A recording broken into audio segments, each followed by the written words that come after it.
Hello and welcome to Creative Vitality Jam Sessions. Here we have intimate conversations with extraordinary dance and theater artists about reimagining creativity and supporting and building community. CVJS and I walk as allies and in solidarity for equality, justice, and respect. Black Lives Matter. Let's unite. I'm Helen Pickett, and today's guest is Elizabeth Corbett O'Malley, teaching artist and choreographer. We have known each other since, drum roll, 1986. Betsy, welcome. No. I'm so happy to be sitting here with you.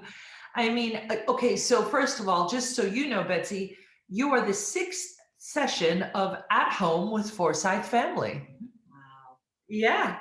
So, and just, it's so funny whenever I'm about to be with someone, memories flood back of how our lives have intertwined. And for you and I, it's been so many wonderful years. And I just think of all the fun and everything I learned and, while we were dancing together in Frankfurt, and then all the wonderful subsequent years, how we were together during my graduate degree at ADF, and you had Finn, and now you have your MF. I mean, it's a wonderful circle. It's a beautiful weave. Yeah, yeah. So Betsy, I want to start with your current life. Now, it's going to go on for a while before you hear the question, but just let all of the accolades roll. So, currently, you teach and choreograph internationally and nationally, locally in Memphis for the new ballet ensemble. You have taught Forsyth Studies and ballet for Anna Theresa de Keersmacher at Parts, the American Dance Festival, and Impulse Tanz for like on and off, or probably more on than off for a 10-year period. Your guest residencies include Hong Kong Performing Arts Academy, Rosas, ADF Asia, Istanbul International Dance Festival, Coolberg Ballet, Dance Ireland, and International Dance Dialogues and Movement Research. Your guest teaching includes the University of the Arts, Philadelphia, Mercyhurst, Duke, Hollins, Memphis, and Bucknell universities, where you also choreographed. You received the Rosenberg Distinguished Artist Award from Towson University, where you also guest taught. Now, after that, here is your questions. In what ways have you reimagined your teaching style and beliefs over this very rich period of time? Yeah, the span of time. Long arc of time. Yeah. So I think it's best to go back to the surprise it was to me to be asked to teach or asked to give a workshop the first time, and that's in the early 90s.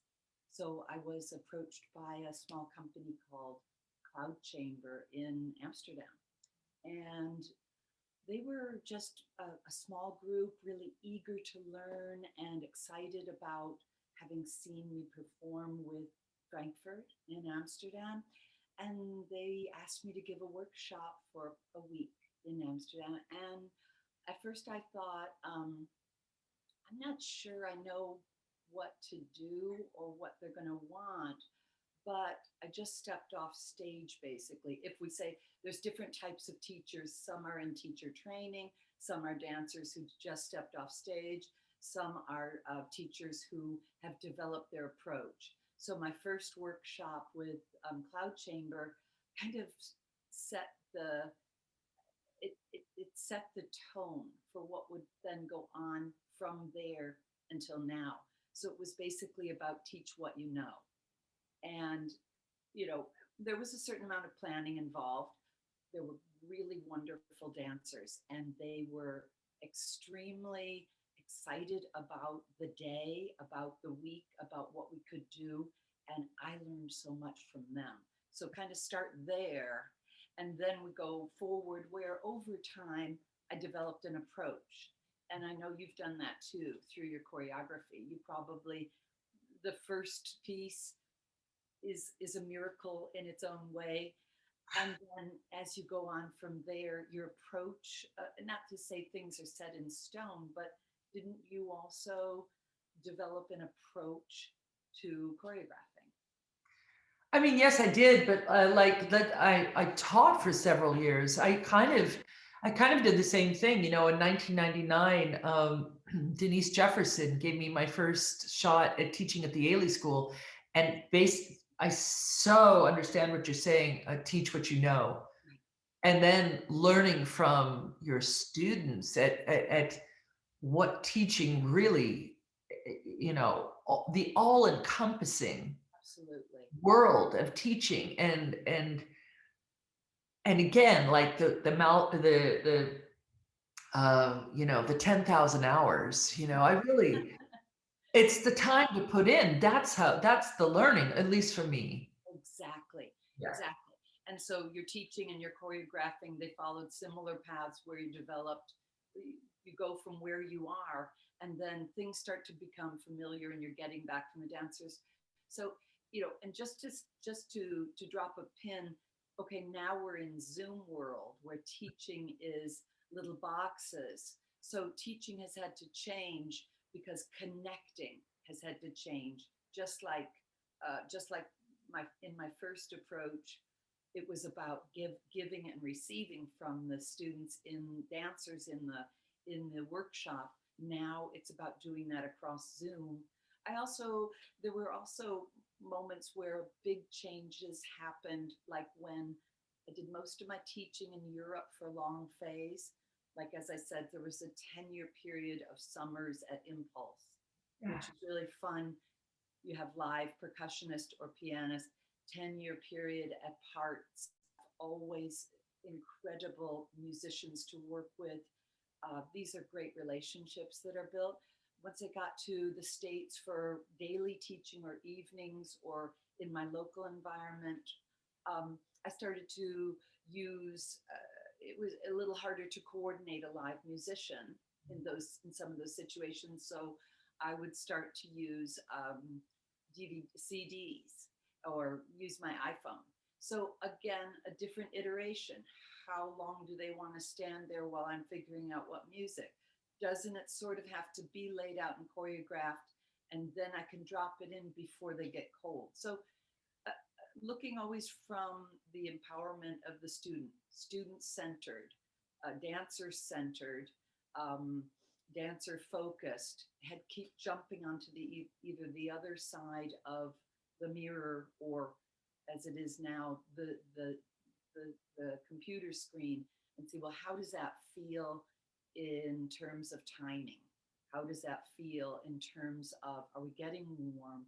Are we getting to know each other in an improv setting? So anyway, you kind of know what I'm talking about, and that's part of the flow of today. But I skipped over another period, and that was sort of going from teach what you know to develop an approach to kind of a phase where I was invited to teach at Parts and to basically coordinate the dance program. Right. So like that's a big wide world. The school was just opening, so we were developing policies and inviting people, auditioning, mentoring, steering committee. All these things were falling into place, and I was the only full-time faculty, so everyone else was invited. And what it needed from my point of view was, where am I going to be coming from against student dancers centered, and where are they going next? So like everything else we've talked about so far, bringing into focus, what does it feel like on their side? They're coming from different countries, different languages, different dance backgrounds. Who are we choosing for our group? And that what the biggest difference between what I had experienced coming through dance and what parts became was we were not choosing the top technical dancers who auditioned. We were choosing a group with different qualities who would nurture each other through a 2 or 3 year period. And so you had huge variations in what their exposure to contemporary technique, release technique, music, ballet, acting, choreographing. But we found people with what they gave over this week-long audition process. We spoke with people, we had people work together, and then we would choose a small group out of these hundreds. So the parts model really changed my focus on what or how a group could teach each other and nurture each other as they move through. And what played into this was my daughter was going to international school, international baccalaureate school. And because that school mirrored our situation of contemporary dance in an international framework, from the thing of where are you now and where are you going next, her school really mirrored that. And they worked from a standpoint of nurturing, nourishing, and building transferable skills, communication, reflective thinking, compassion, empowerment, of course, your knowledge base. We're all going to be studying, but process versus product. Important other things like that I'm not going to be able to think of now, like right now for my son, maintaining balance in everyday life. How much screen time are we going to have? How much playtime outdoors? That's through the eyes of a 10-year-old. But we're all dealing with that now. Yeah. When is it? We're all 10-year-olds. Thank you. So what you knew, you need to learn again because things have changed, and we're loving that. So it went to like the parts model, and what I decided that my core would be this building these transferable skills in the way that I could in the day-to-day through my communication with the faculty and the students. Yeah. So go from parts to integrating the IB, International Baccalaureate student profile. And then we come to a place where I'm teaching internationally, I'm connecting people, I'm hopefully empowering people. Social and emotional learning is core to our everyday life in the home, because finding out that whatever you are working on with your larger family, it sort of starts with your relationship in the home, with your family, with your neighbors, going further to your community and building outwards. So I'm plugged into a social and emotional learning center here in Memphis. And we have people come to lecture, like Shonda, whom I introduced you to, who's here today. And I forgot to ask you the basic first question. Where are you coming from? That is usually right. Yeah, so let's just get it out there. Where are you today, Betsy, even though you've just said it? Outside of Memphis, Tennessee, in Germantown, which is funny because I spent so many times in Frankfurt, so many years in Frankfurt. And when I went from Europe to the States and my address was Germantown, people were like, no. But there's like a Germantown in almost every. There is. The street that's a very short ride from us here in Philadelphia is Germantown. Right. There you go. The whole thing of immigrants and settling and yeah.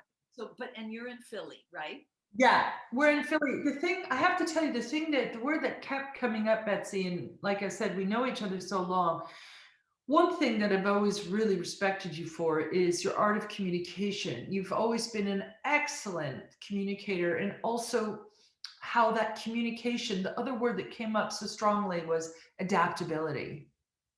Because it is, as you said, and a word I love as well, it is not that we are striving to get to one iteration. It's like a multiverse of iterations, and it's the cosmos of adaptability.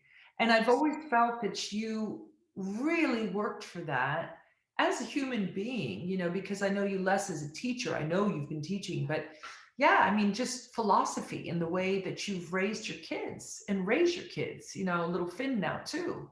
So it's kind of wonderful because you answered in the other two questions that were around this teaching. So beautiful. I'm Um, going to put a cap on that yeah, because I came through a yoga teacher training certification, which really helped to ground me, and almost it wasn't to prepare me for my master's, but the master's program, the cohort, the close relationship we built, which was we empowered each other, and we could be vulnerable with each other. Of course, there's a small group and a larger group, and it's harder to extend that into the larger group. But within the smaller group, um, we could really explore where we wanted to be. And on the point you just mentioned, one of my themes going forward that is a lot of what you just described now. And I've noticed from your other interviews, you speak about liminality, about in-betweenness as a place where things happen, sort of seeing that this idea of the me here, this now, and the not yet there, that's the place where most changes, identity, all of it is forming and reforming and changing. And so we think of the big moments or the places, the goals, but everything that's happening on the way, the journey, or like you've been saying, it's almost a roller coaster in a way.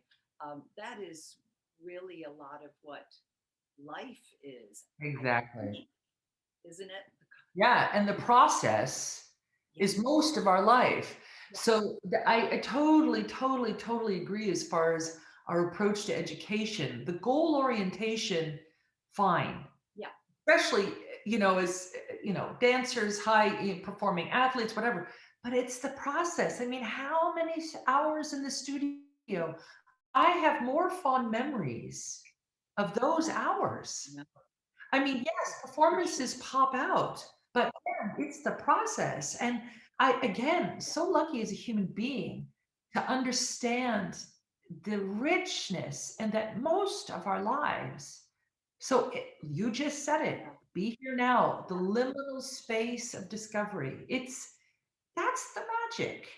and I was thinking too, as you've just mentioned this, my daughter is a college graduate now, and we feel really um, privileged and grateful for all of her teachers, all of her schools, and that she was such a dedicated student. But when she came out of her undergrad, I I was sitting at a table with other parents and teachers because they had these dinners set up for graduation.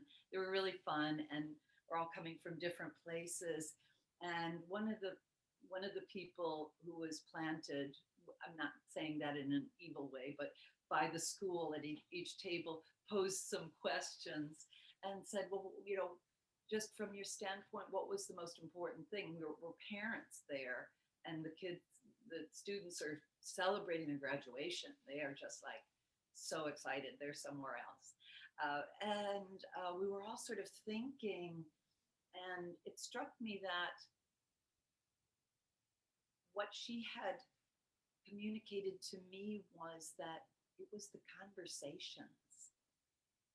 And they were the conversations with teachers, the conversations with students, coming back to us, her parents and family, but like how in the in between, that's where the work or the that's where it could fall into a space of further a further world. I'm going to say, because I'm going to talk about a further world later. Concepts.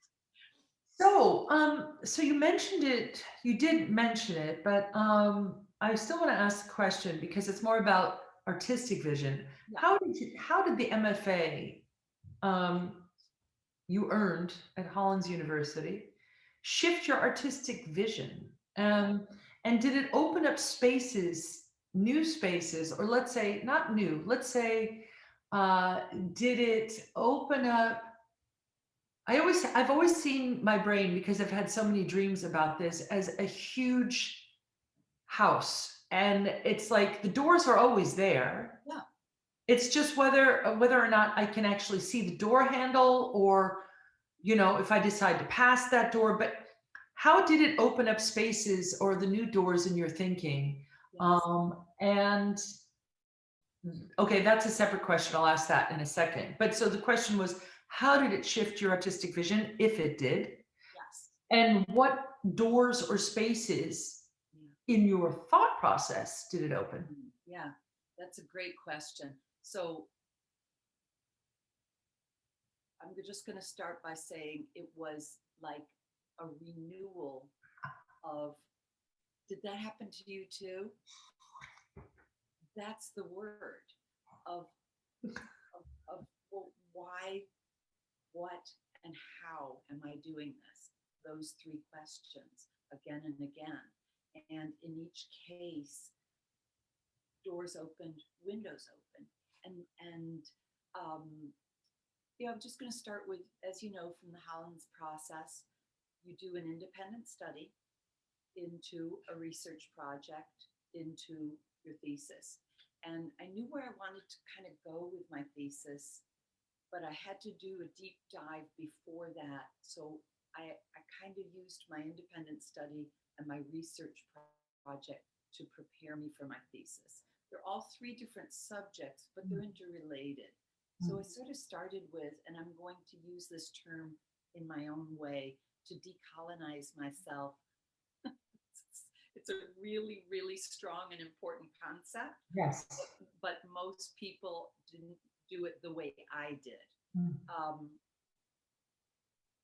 Ballet, big in my mind, big in my body, big in my whole world, and who I am and why.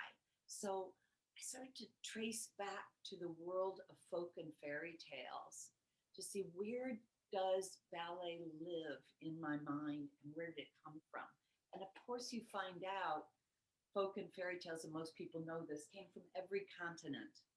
They came from the far reaches of Asia and Africa and Australia and India, and they came through the Mediterranean, and they changed through time when they were told to other people, acted out, eventually written. A lot of it, for me, it ended up in the Black Forest in Germany, where the folk and fairy tales that became ballet stories, like Giselle, kind of came from where they did and took root in their own way there. So I researched a little bit about women and these as storytellers and healers, and how there was a period of time where they were disempowered through edicts and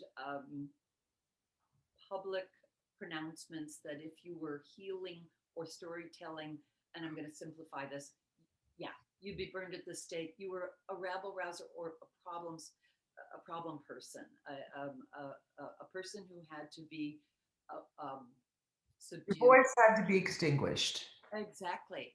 So that the power could shift into the hand of these good people who were connected through the patriarchy and religion.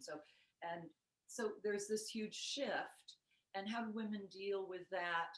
How did they go forward? How could they still, because these were life-saving healing processes. It was about staying alive. It was about your family. It was about your friends. It was your circle. How could we?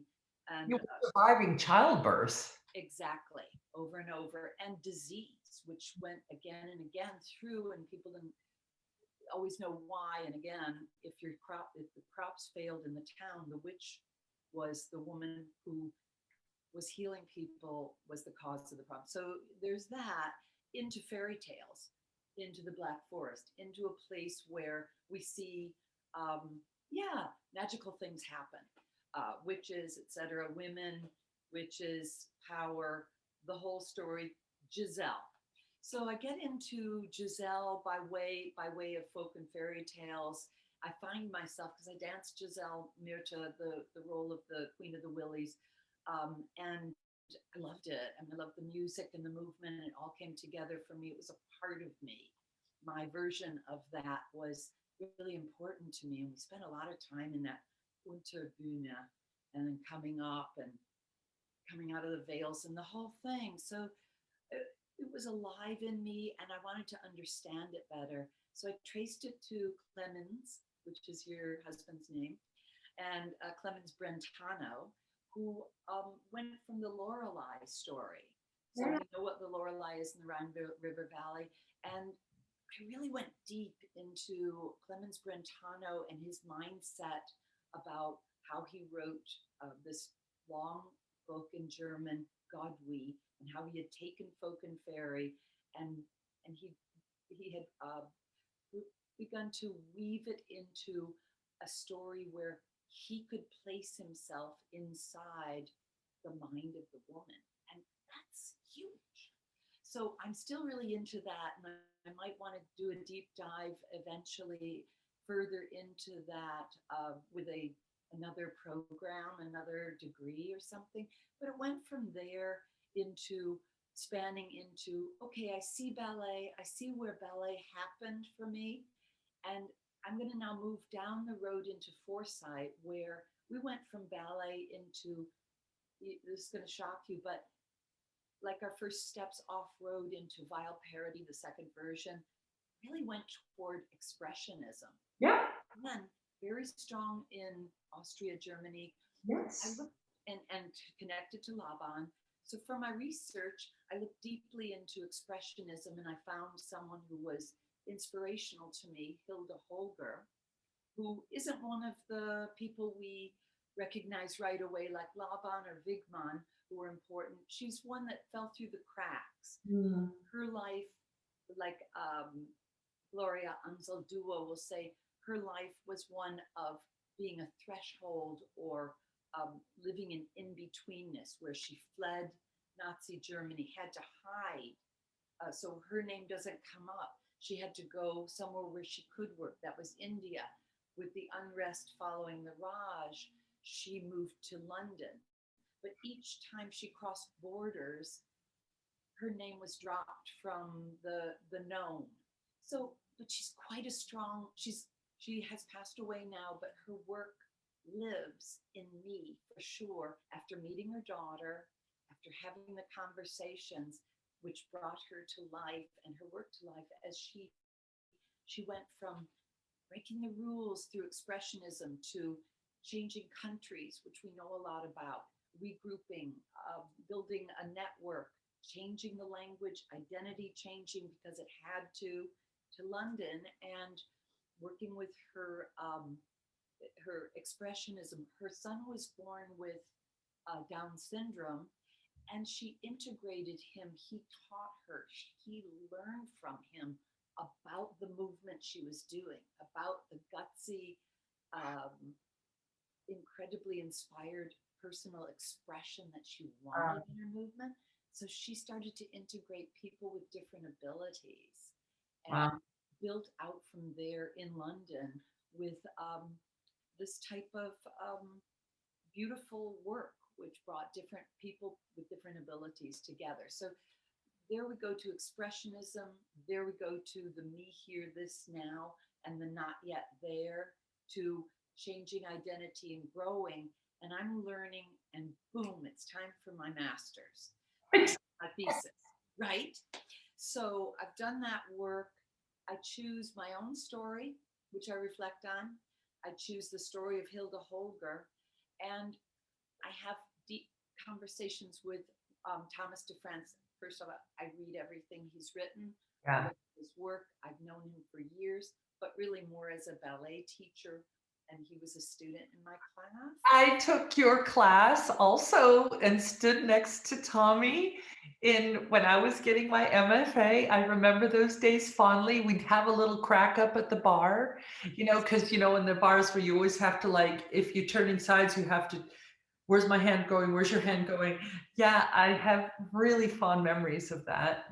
Playing Twister with Tommy in the studio at the bar. Yeah. So, and the one I knew Tommy to be somebody really inspiring. I had a wonderful mentor, Rebecca Chappell at Hollins, and I was allowed to integrate Tommy as one of the 3 narratives in my thesis, and to work with my mentor outside. So that was the way I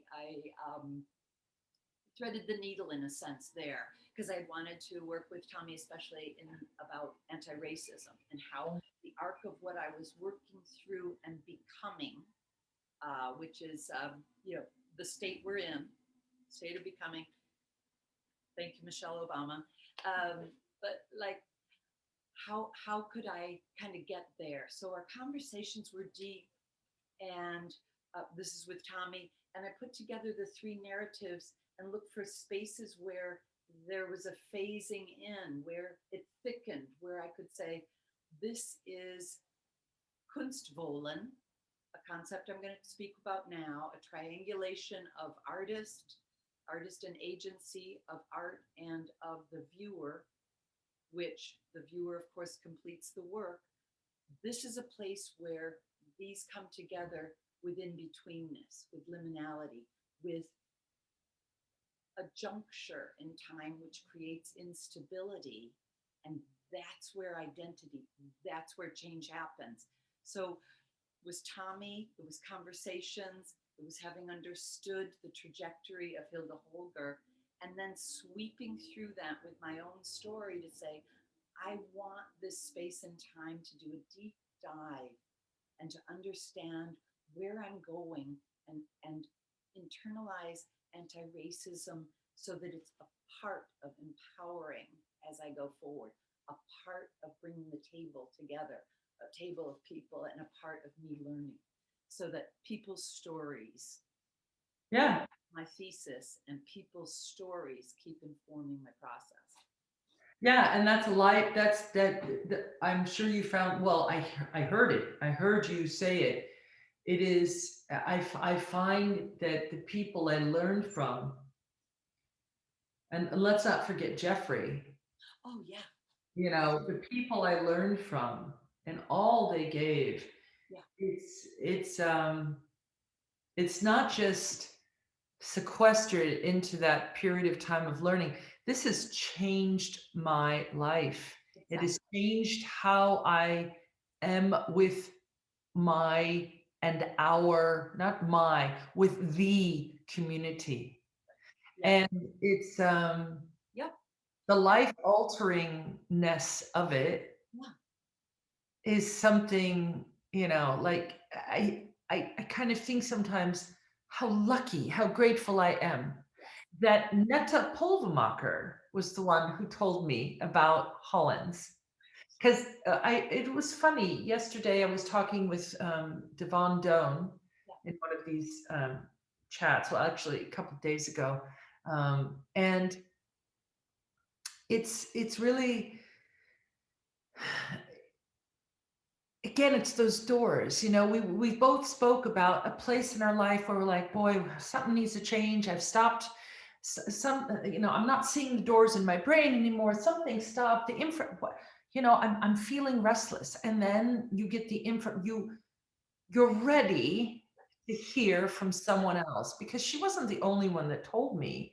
I'd been hearing about this, and finally, I was like, okay, this is what it's going to be. I had no idea. Yeah. There are different reasons for wanting to do a master's and do a thesis performance and a thesis to write a thesis. And that's another subject, like write it, but then it comes out of making a piece. So, but saying about Jeffrey, quietly invited Jeffrey Bullock, and as head of the dance department at Holland's now, because it was the Fay who was Yeah. the original inspiration for wanting to get Yeah. the ADF and wanting to get a master's, and she's still an inspiration. Jeffrey quietly allows everybody to take their time for the shift to happen.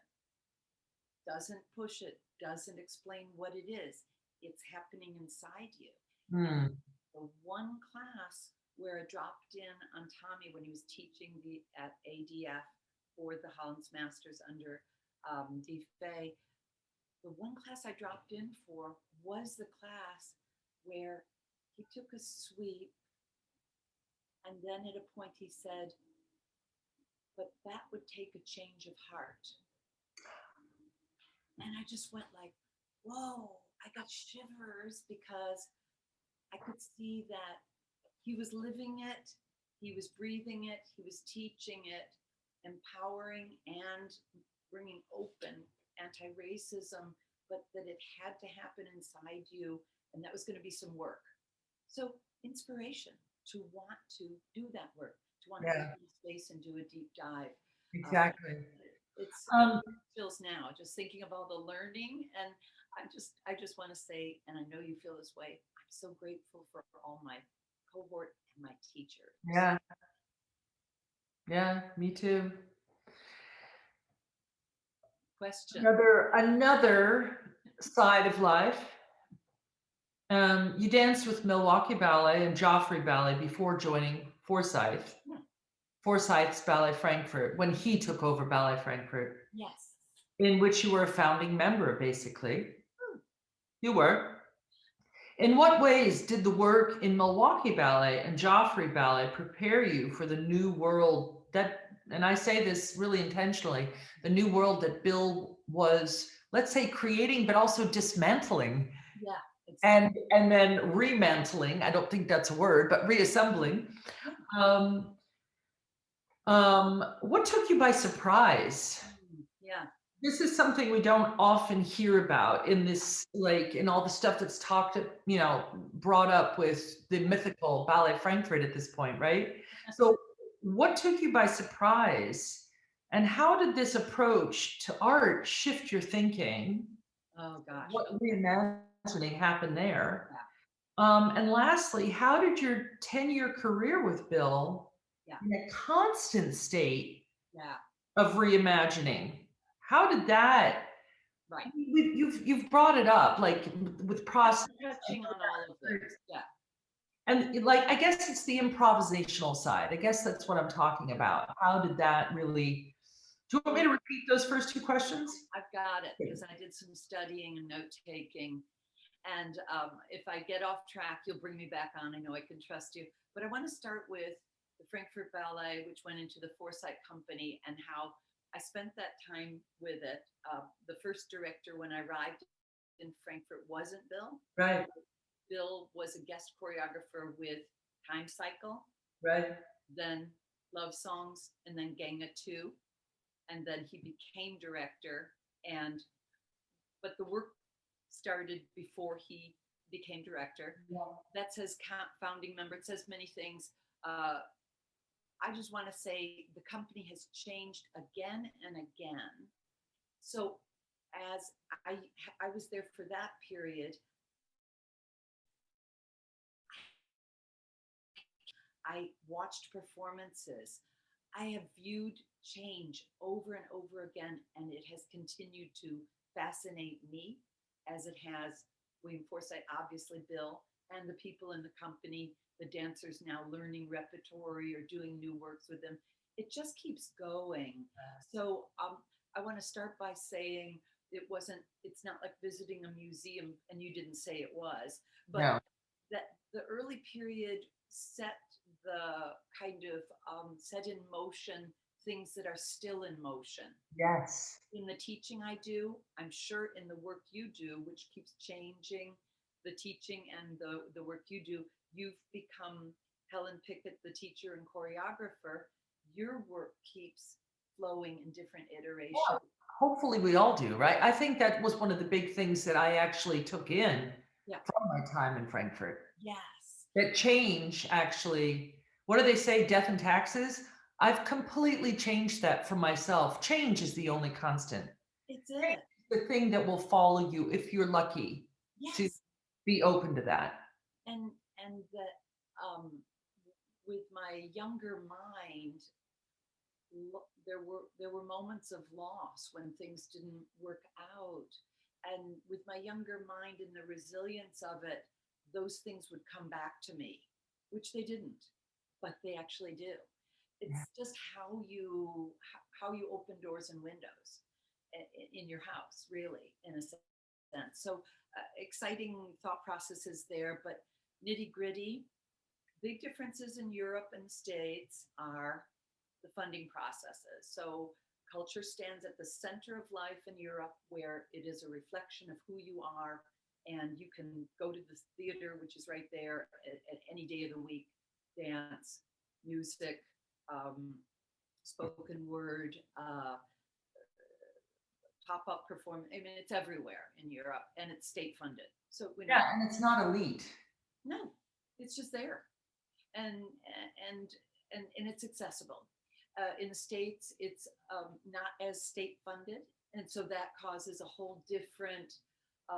It's not necessarily a problem. There's lots going on. I've been inspired by so much work that happens that comes out of, the companies that you've worked with in New York, Worcester Group, the companies that you choreograph for, the universities we teach for, the local nonprofit. I mean, there's so much going on. It's just mind-boggling.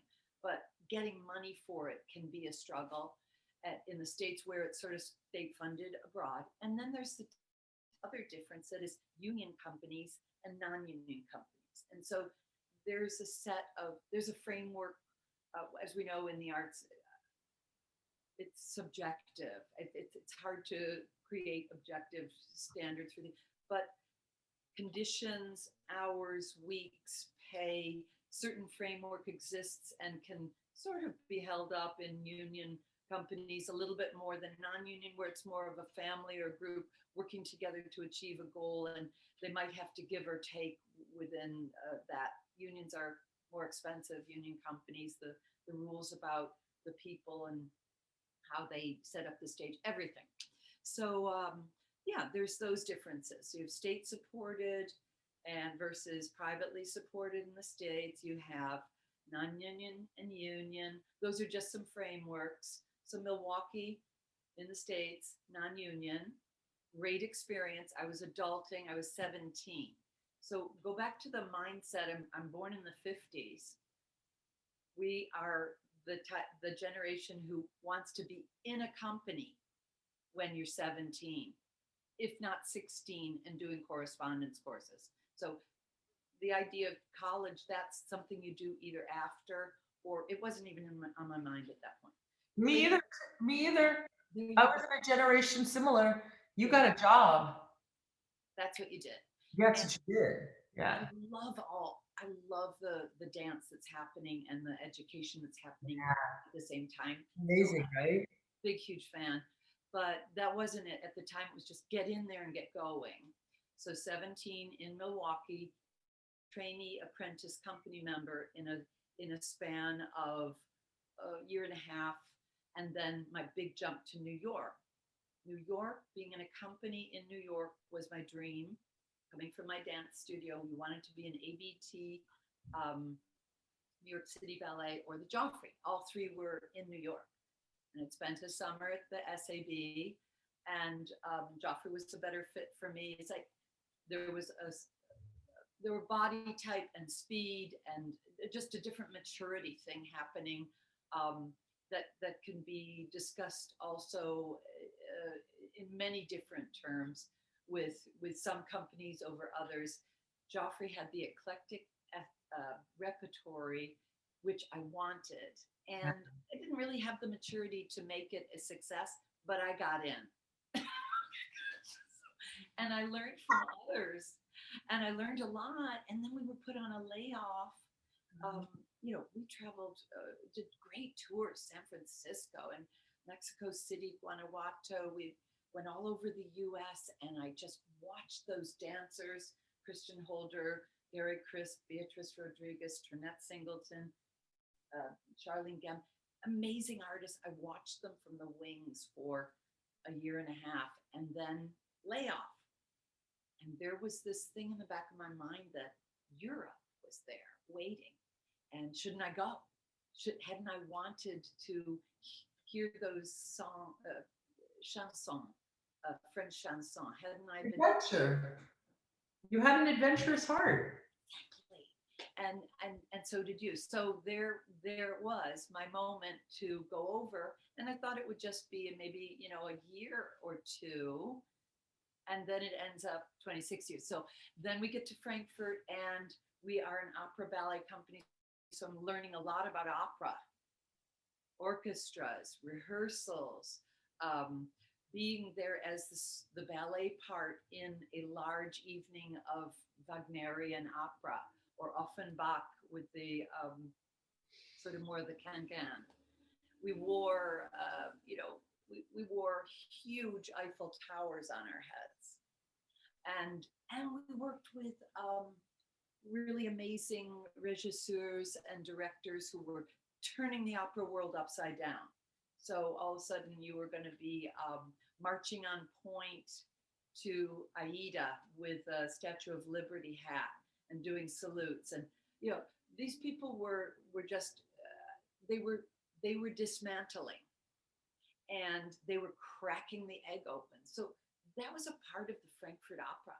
Right. And in the ballet, it was natural that foresight was tapped on the shoulder to set work, to develop work, to revolutionize what was really a beautiful repertory. It was Balanchine, there was Kilian, there came Foresight, we had Krenko full lengths, beautiful things. Nothing needed to be, I'm not saying we needed to bulldoze that away, but it was cracking open the egg time. And that was a little bit of a Frankfurt tradition. So Bill really, I see it as a perfect fit for what was going to come next. And so, yeah, he's standing there in the middle of the room and we're doing ballet and we're changing directions and we're doing something that's usually on place. And he's saying, take it all the way around the room. And then he just looked at us in the room and said, we're going to have to build our own language. And that day we started. It was about, taking the cube and turning what was upside, right side up to upside down, arms to legs, gaze to the back of the heel, the whole thing. So it started there. And then, well, that disruption, or I don't know what we can call it, cracking open the egg to what was ballet syntax, that came into, well, what is this opera ballet company? How do we crack open that egg? Together, Bill with his partner, Martin Steinhoff, they were able to get the ballet company independent from the opera house so we could start to tour. And then we took Foresight Works to Italy, and then we took Foresight Works to the States. And all the while we were cracking open the egg. Going, Yeah. This is going to be a musical. This is going to be a ballet. Exactly. And I have this great memory. So Time Cycle had stopped the year I came, except there was a revival for Reggio. Okay. In which Time Cycle, Bye Bye, and Skinny were on. And I learned you in Bye Bye. Wow. I learned you in Bye Bye. I never learned Time Cycle, but of course we did Skinny a lot. Yeah. And I know I want you to continue on the story. It's so fascinating and wonderful, but I do want to interject and say that as a young dancer, Betsy, when I got there, you really took me under your wing, and your guidance and friendship. I mean, it meant so much beyond all the fun we had together outside. And I'm just going to plug it. I've said it once before, but our band was the bomb. And I remember you rehearsing when you were pregnant with A. Amazing. So yeah, so continue. I just wanted to interject that. Okay, so let's go back because we're talking about our first conversations, our impressions of each other, and of our beginnings as friends and dance colleagues. We met in San Francisco. Yes, we did. I don't know if you remember me. I do. My memory of you were learning new sleep, you were fun, you were inspired, you were inspired by Bill's work and Bill's movement in the work of New Sleep. We're speaking of William Forsythe, if other people don't call him Bill. And we're in San Francisco, and I was jumping in for amazing artist Victoria Morgan when she couldn't be there for the mom. You were creating Mom. And she really did. She really grounded it, and I learned a lot from her. But of course, we both developed it differently. But yeah, I remember you wrote some poetry about New Sleep, and we shared The quixotic age of New Sleep. New Sleep it really lived in you and inspired you. And the next iteration of that was you were in Frankfurt, and you know, your presence in the studio was inspirational to me. You were so excited, and you still are, about dance, about where it can go, about who you can be as a teacher, as a choreographer, who you are as a dancer, because we never stop being that and growing in that way. So those were some early, like just seminal moments in our friendship and our kind of unspoken connection in a way. So yeah, I love that. But okay, so I've forgotten a little bit what the question was. No, well, I mean, you've really gone into it quite amazingly. Like the history we're hearing today in this interview is remarkable. This is the connections you're making are really people don't hear this. And it's a remarkable, the connections that are being made. You stopped with the connection making, or when I interjected, you stopped as far at the point where, you know, Bill said we have to, you know, create our own language, and the touring, you toured to all these great places. That's when I brought up Reggio. You were talking about Time Cycle and all these seminal pieces that were a huge part of the deconstruct. Genga, huge part of the deconstruct. The first Robert Scott, huge part of the deconstruction of what ballet, because he was bringing in the fact that ballet is theater. Yeah, absolutely. And somewhere along the line, when I was taking notes on this, and I was just looking at him for a second, I was sort of tracing what we did in space and time and concept to build repertory with Bill. So Genga, obviously, love songs, Say Bye Bye, and Time Cycle were not choreographed in Frankfurt. They were Stuttgart and NDT. And we looked to those people for inspiration because they had built this. And we performed those pieces and made them our own. That's the Forsythe Bill Frankfurt tradition. Yeah. I'm sure you carry that forward too as a middle. Yeah, exactly. So those were with Genga, we took words and movement and started to change them, pattern them in space. So taking the idea of the La Banque, changing direction, but then from north, south, east, west, then up, down, diagonal, replacing arms to legs. We had a big, huge stage to work with. We did the same thing with language. So we built a semiotic Swan Lake with characters and then messed around with the language, what each character had to echo in a certain way what we were doing just on a minor scale with movement. So there were some pretty good improvs, Isabel Gerber, a couple people which came out of movement. I did mostly speaking.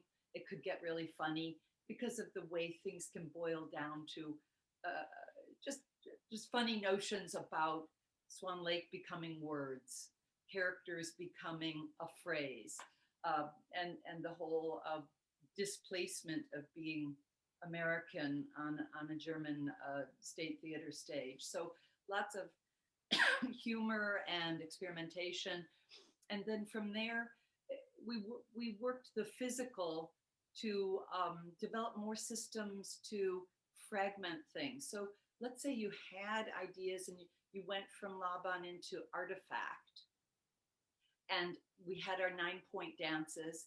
We had a pas de deux, which was like this, which we separated and built variations on. So then you had your crash the party, do the opposite of everything you've just seen in the third act. So the antithesis of everything, megaphone in the movement, like super high energy and almost at the breaking point. So and walls being crashing as the curtain crashed. It's all of this.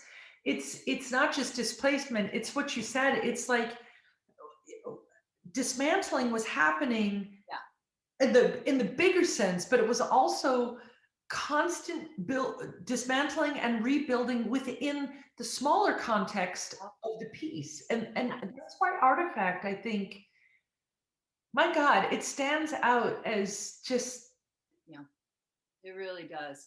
I mean, the original part 3 I find so necessary, but I also understand that it has to change and grow as well. Sure. Yeah, it does. And I've heard that it has. I haven't seen new versions, but I'm excited about them and I'm fascinated. Yeah. From the Laban, it kind of went more into the Liebeskind. Yeah. If we're looking at scores. Yeah. So let's take the Laban, which we then put all over the body. So large, your kinesphere, small, just your head, shoulders, and then further complicate that with Daniel Liebeskind and his impossible architectures. And let's just say there's a rupture here where the theater burns down. Yeah. So everything we have planned and all the pieces we have lined up are delayed and put to rest, etc. Bill takes the moment to flip everything and from literally almost from the ashes, build the second vile parody of a dress, which is a monumental shift in what's happening physically and the whole process, the learning process, which of course was more important than the product, but you do have to put something on stage. And, so there we go with Vile. And then we seg into further into Enemy. We do a musical where we crack open the egg there. What is it made of? And how can we dismantle the parts of it that are too strong and surprise with humor, with absurdity, with love. I mean, there was so much love in everything. Long days of work, though, for sure. Loss of small detail, where language became the framework to push to the limit so that it would fail. And the movement. I mean, Scott was all about that. Absolutely. The whole journey of Robert Scott, the person, was about the big idea that failed like to the point of death, like and the piece that came out of that, like you talked about young person mind and then the mind now. I get Scott now. I know. Now I get I was like, man, this is so great. The guy has a bucket on his head. There were just things I couldn't get in that young mind. Yes. It was it came out of LDC. Yeah, right. Which started in the studio with a pile of clothes. Right. And everybody developing their own method of movement, which was going to make Mumbo go. Like we could make this thing go with our methods of movement. So, just there. And then but it's really the arc of Scott and Amundsen and their race to they're hopeless, on the Scott side, race to the South Pole, which they got lost and froze. Yeah. So I'm so glad you brought it back up because I almost skipped it, not in my body, because I always go back to it, but Scott came out of LVC, which was kind of like a Titanic that broke in half and sank in a certain way. I mean, it wasn't a failure, but failure was our subject. Yeah. Breaking points. What happens when you're not going to get there? What happens when all you're going to do is look back and pick up pieces of it and say, well, what was that for? Yeah. So yeah, then into Scott and building our own. And remember the papers, those pieces of paper we had to hold when the. Well, remember, I wasn't in the original Scott. Were we not holding the papers when you came in? No, I learned, so I flew into Frankfurt, got off the plane, took the class. Bill offered me the contract because that was part of the deal. Yeah. He said, if you come to Frankfurt, let's see what happens. And I think I tell that story now. I find it was very important also as a director, because you want to see if the person wants to be there. It's not just excitement now, right? So he offered me the contract, and then I saw the show. Wow. And little bunhead seeing Scott. Yeah, right. Right. Here, like, what is going on? Where's new sleep? Yeah. Right. Already new sleep was mind blowing. Yeah. The involved and the family and sure. But compared to Scott, with all the hours of unfolding improv on flat, 100 screens, and a man with a bucket on the head, and the speaking, which I took to immediately. There was something there. I was like, oh, there's speaking on stage. I love this. Hold that mic. That's so exciting. Wow. Well, if we look at the arc, all those pieces bled into each other. Either we resisted what we had done, or we did more of the same, or went deeper until we were doing what I would call the type of improvising where we were developing modalities. So you know how one step could become, if you only did it once, it was a drunken waiter. I mean, I'm not saying that's such a derogatory name, but it was a waiter with a big tray, but then that could turn into a modality. Exactly. A way of moving where the arm would become the leg, the focus would become the back of the heel, and it was a way of moving. So now we're drunken waitering. Again, I don't want to use that, but yeah, we're moving that and we're getting out of the way of it. Yeah. And I still use that. I used that recently when in my work here with our nonprofit, which is called New Ballet Ensemble, company and school. It's a company which was founded to offer ballet, flamenco, hip hop, modern dance, and also a mentoring center for your academic stuff. So you're getting ready for college, all regardless of ability to pay. So we've got incredible talent and great people. I remember working with them with the tray and having them in mirlitons. Try and get out of the way of that. Step away. Don't let your feet don't have to be glued to that. But it's a lot of what we did in the studio all day long. Take an idea and expand it till it becomes a way of moving. Other choreographers have done that too, and but this is what we did. Oh yeah, I mean, what discovery. Yeah. And I often say, look at what that kind of work and that kind of empowerment, because that was a big part of it. Yeah. It was empowering the individual big time in Frankfurt, big time. Absolutely. What can you contribute? Yeah. This very sentence. Yeah. Look at what the people have done that have come out of this beautiful, grand investigation. Yeah. I mean, that only happens. I mean, can you name another cohort of people that come out of a work like a company situation which let's not forget, it was ballet. Yeah, That's what this was based on.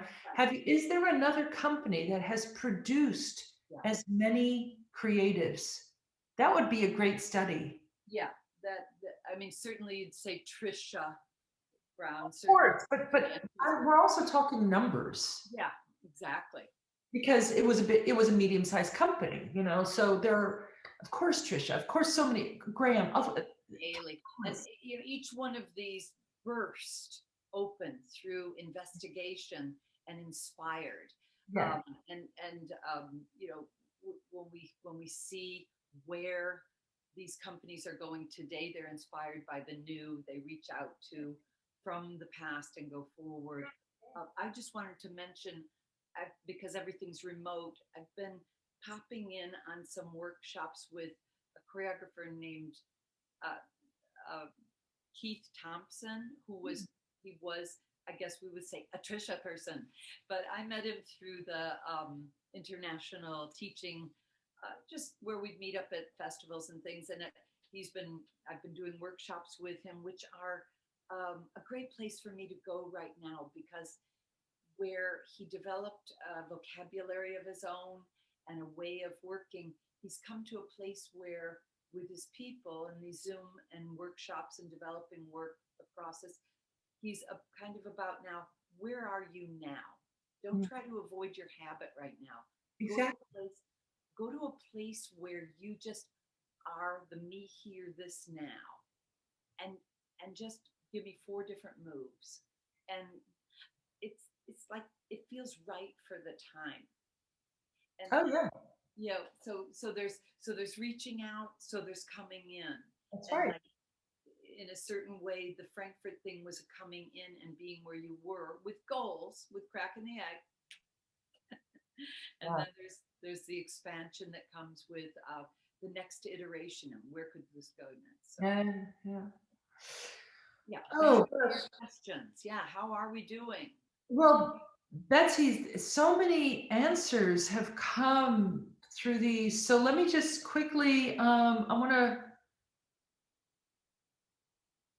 want to read something you wrote, but actually we've already Yeah, gone down this road. I want to read what you wrote because I really, it's beautiful. yeah, You wrote, some of the works and processes I collaborated on with Forsyth from the 80s into the early 90s feel like home to me. mm, I was the first dancer to leave the company and start teaching Forsyth phrases and improvisation technologies all over the world. mm, Going on to say, our improvisation work in Frankfurt was a constant furthering of iteration and new developing variations. I mm. take those 2 points strongly into account in my teaching. We've Yeah, this is what you've gone into, which is amazing. And then yeah, it was first generation source, which we talked about. Uh I think, but I still want to ask the question. Yeah, I mean, my statement, and then the question is, as long as I've known you, you have been like change is something you've always just been like, yeah, right, yeah, because that's it, that's life.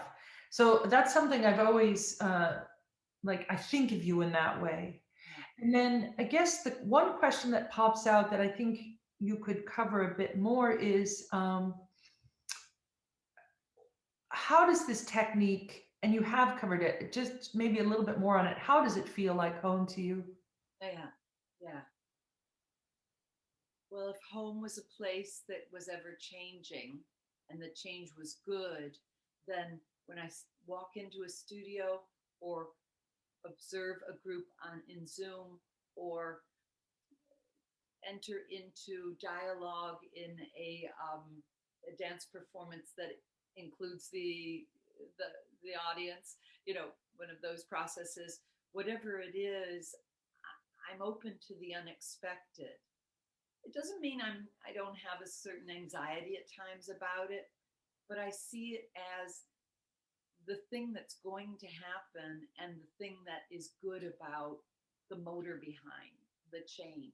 So could you say that you feel at home and you have accepted that home is Not the a museum. unexpected? And what? And Is the unexpected? yeah, yeah. And home isn't a museum, and I love museums. Don't get me I wrong. know what you mean. It's not dead. And museums aren't either. So No, I don't they're not. any of that. But they live in a place. Place that you can go back to, and even then, they're changing. But we can talk about art forms as stationary. But we can also just see that this is in constant motion. When we think about the way people grow up, what they're going through, what we're going through now, like the pandemic, and we've been snowed in, and people near us have to boil water, and he's not going to school, he's doing it at home. Like, that's a lot already, and that is affecting mind, body, and spirit. Oh, So yeah. in a certain way, we're finding our own grounding. In a certain way, we are in the me here, this now of the not yet there. We're in motion. So the liminal space of change, of a place where things happening, a place where things are happening. That's home to me. That's where we are. Yeah, it is totally. Um, let's see. Yeah, we talked about you lived in Europe for 26 years. I wanted to mention something there. While I was in Europe, and I'll make it short because everything can turn into an epic with me. I'm not putting myself down. It's just the stories and the people whose That's lives right. mine. It's a lifetime. It is. It's Yeah. huge and exciting. Yeah. The chance to reflect on it with you is such a gift. So I want to thank you again, like we did when we first started. But I became a dual citizen when I was abroad. So I had a period of time in Europe, but I continued to, as a dual citizen of Belgium, and that means EU, to have a kind of connection to Europe. Yeah. And my daughter became a dual citizen too. So part of her world vision is that she's a part of Europe, and Europe is a part of her future. So that's one thing. Nice long span. Some people have stayed even longer. Some come and go. It changes you because the arts and the government, different things. But again, constant change. We know it's good, and it's a part of uh, being a global, let's say, a global citizen. And we're talking about the term constant change, but as I look at my notes and your questions, it is also the home of, yeah, and using the word liminal, but transitions. And if I equate that to one of the reasons why I love studying the ballet technique is that the transitions were very often for me where the art was. The pas de bourrée and the speed at which you could change things in your transitions. So again, it's funny, transition equaling change and transition equaling process. Yes.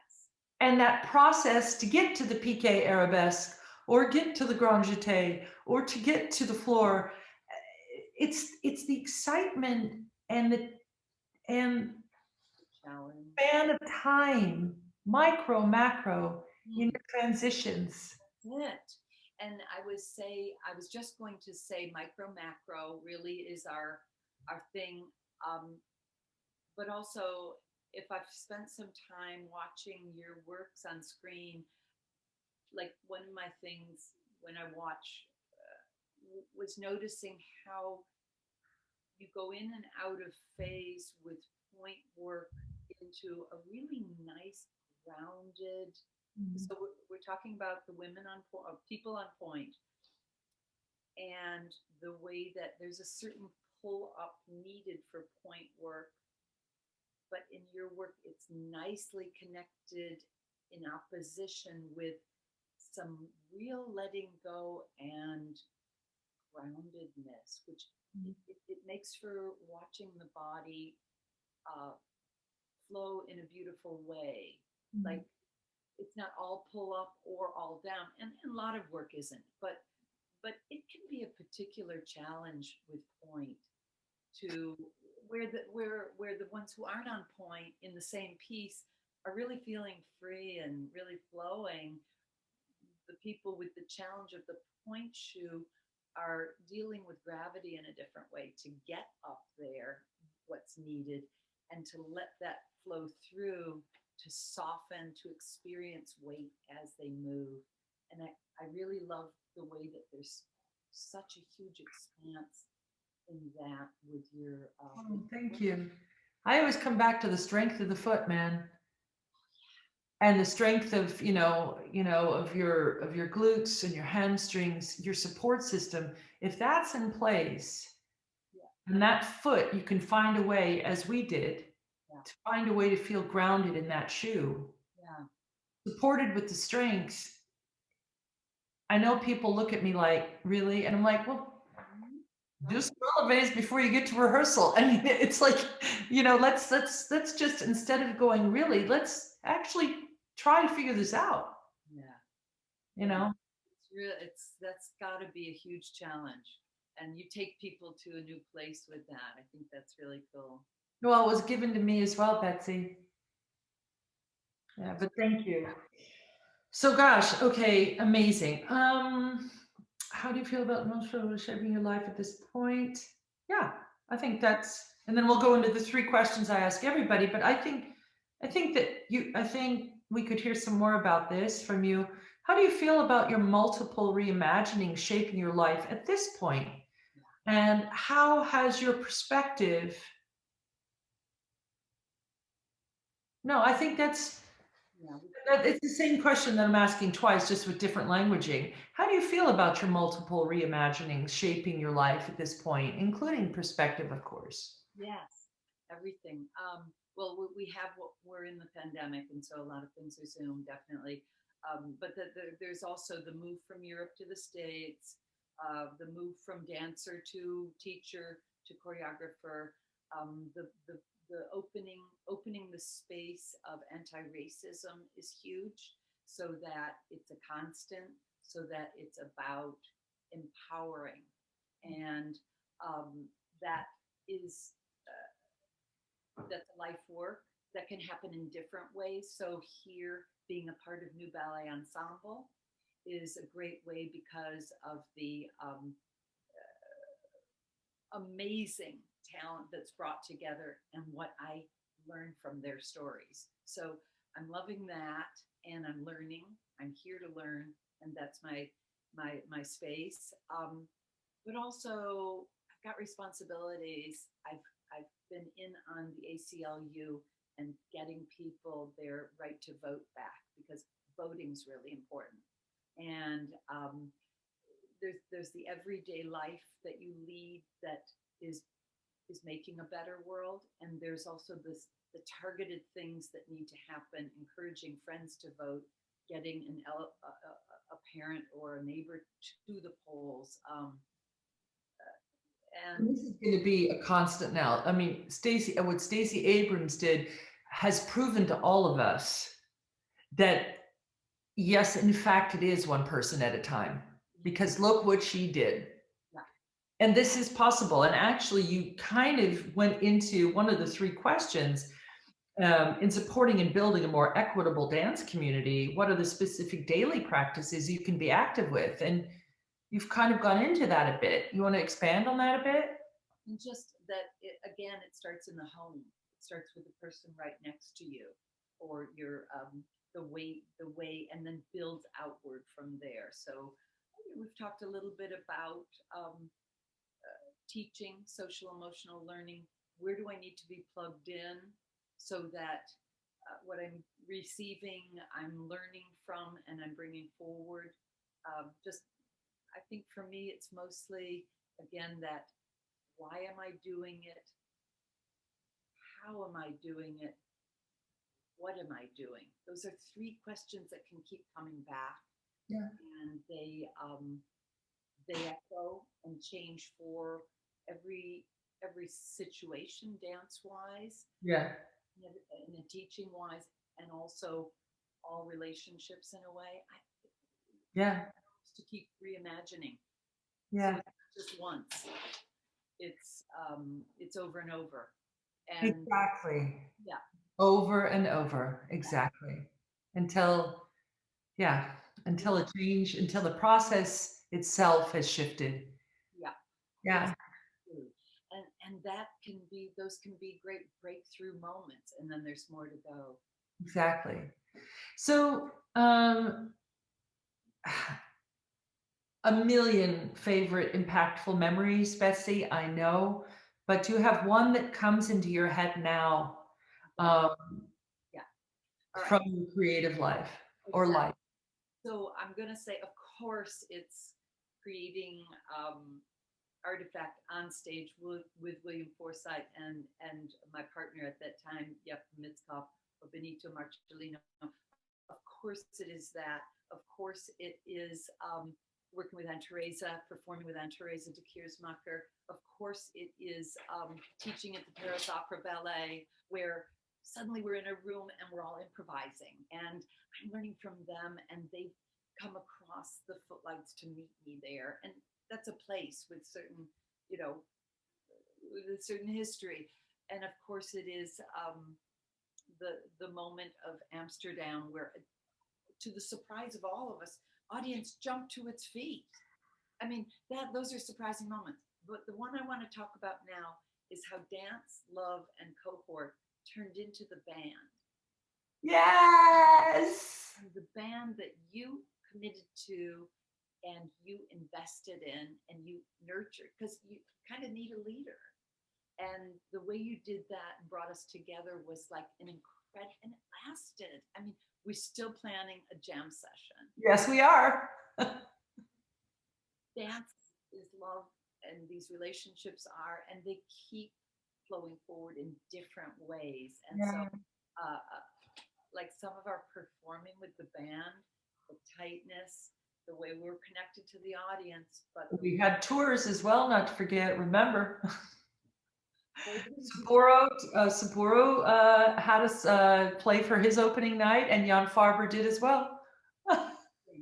and don't forget being on the boat and Let's being give a shout out to Hans Romanoff. absolutely, and his amazing after hours clubs and boats and just the whole world we entered into, and the way that we supported each other. So I wanted to bring that in when I thought about that question, because it was a further iteration of our and this is too and one I hope, you know, someday, who knows.